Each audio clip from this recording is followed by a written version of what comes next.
आपको पता है 9 अगस्त को क्या है? यस, रक्षाबंधन। वो आपको पता है? अच्छा, आप अपने भाई से कितना प्यार करते हो? बहुत ज्यादा। बहुत ज्यादा। Obviously। आप ना अभी अपने भाई को कॉल करो, रिसेंटली आई लव यू बोलो। ओके? बोलना ही होगा। हाँ चलेगा। अरे हम इतना झगड़ा करते हैं, क्या आई लव यू बोलूंगी उसको? हाँ चलेगा, करो। स्पीकर पे डालो।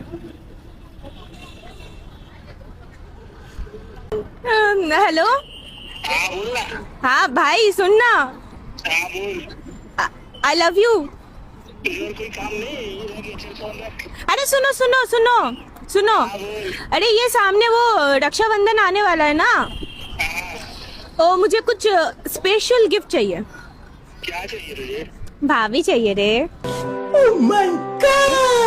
चल रहा है क्या?